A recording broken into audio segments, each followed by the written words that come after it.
Hello, Uplink. This is Mr. Gabe with your weekly lesson for the week of August 23rd, 2020. We will be looking at the story of Jesus walking on the water in Matthew chapter 14. Let's jump right in. As always, we will be using our talk, read, talk, write format. We'll talk about a question, read some scripture related to that question, revisit the question and talk about it one more time, and give you a chance to write down whatever God is teaching you this week.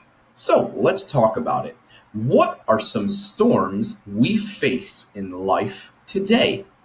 And how can Jesus help us in these storms? Obviously, we're not talking about literal storms like the disciples experienced in this story. We are talking about the hardships, the difficulties, the complicated circumstances of life. So what are some of those that you or your family or your friends might be facing? And how can Jesus help you? So pause the video, talk about that if you're doing the lesson with your family, or think about it, pray about it, and we'll be here when you're done.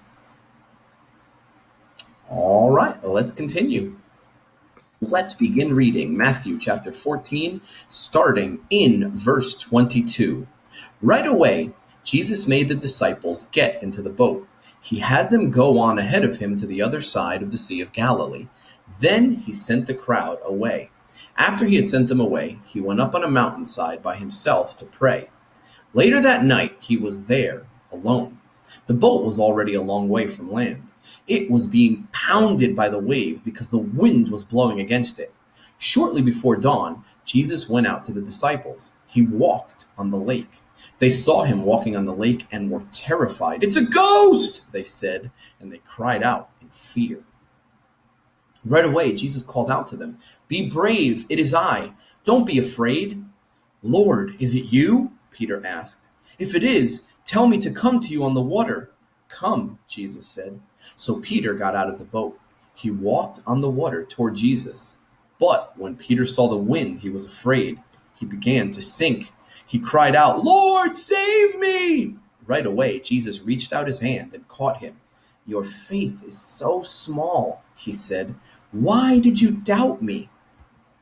When they climbed into the boat, the wind died down. Then those in the boat worshiped Jesus. They said, "You really are the Son of God." They crossed over the lake and landed at Gennesaret. The men who lived there recognized Jesus, so they sent a message all over the nearby countryside. People brought all those who were sick to Jesus. They begged him to let those who were sick just touch the edge of his clothes, and all who touched his clothes were healed. All right, let's talk about the passage just a bit before we go back to our question. So in verses 22 and 23, we see that Jesus was always looking for opportunities to pray and spend time with God. So this is really interesting, right? He just finished preaching. If you read the earlier portion of Matthew chapter 14, right? He tells the disciples to go ahead of him, right? And then he goes and prays to God all throughout the night, right? It says later that night he was alone, okay? And then in verse 25, it says shortly before dawn. So Jesus didn't even sleep, right? He knew that his mission was important, right? He needed to teach and preach and heal people and show them that God's kingdom had come. But most importantly was his relationship with God the Father. And that is a super important lesson for us as well. If Jesus, who is not just God's Son, but is God himself, needed to prioritize his relationship to God the Father, how much more do we need to do that? All right, verses 24 through 26, we see that when storms and difficulties come into our lives, it's very easy to react in fear and panic, right? So the disciples, right, are in trouble in verse 24. The boat is being pounded by the waves. And then they see Jesus, right? They're probably already nervous, scared, overwhelmed. And this is not an unreasonable reaction, right? They don't expect Jesus to be walking on the water. No one's ever done that before, right? And so they freak out and they think it's a ghost. And then even when Jesus calls out to them in 27, right, Peter's still like, well, if it's you, tell me to come out to you. So he still is not even 100% sure. And so what we want to be careful of is when we are in difficulties, right, not to react to God and to his work in our lives in fear, but in faith. All right, verses 27 to 31, we see that Jesus always wants us to be brave in times of trouble because he is with us and he gives us power to do things beyond our own abilities. However, it is very easy for us to doubt, right? So Peter, you have to give him credit. He not only is brave in terms of, okay, I'm not going to be afraid anymore because Jesus is here. He even says, well, if Jesus can walk on the water, why can't I, right? But then when Peter looks around and sees that his circumstance hasn't changed, right? The wind hasn't died down at this point. The waves have not gotten any smaller. He doubts Jesus and he begins to sink. And Jesus reminds him in verse 31, your faith is so small. So we want to be like Peter and be brave, but we want to keep our eyes fixed on Jesus so that we don't lose sight of what is important and give in to fear and uncertainty. All right, and lastly, in 32 through 36, we see that Jesus has power over all things and that the appropriate response to him is to worship him, right? Excuse me.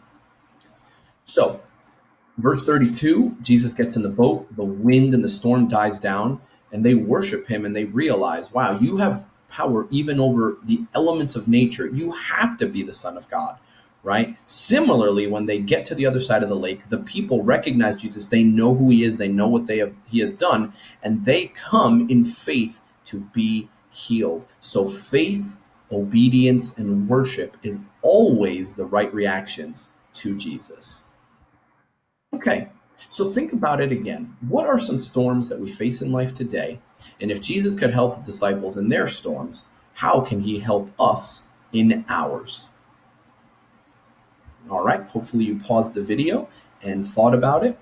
So write down what has God told you, and then more importantly, set a goal for yourself. How are you going to allow Jesus to help you in the storms of your life this week? How can you follow his example and spend time with God so that you are able to have faith when those storms come?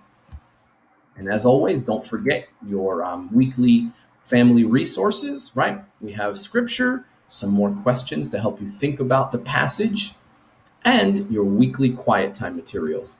As always, thank you for tuning in. Looking forward to praying for you this week, and I will hopefully see you on Wednesday.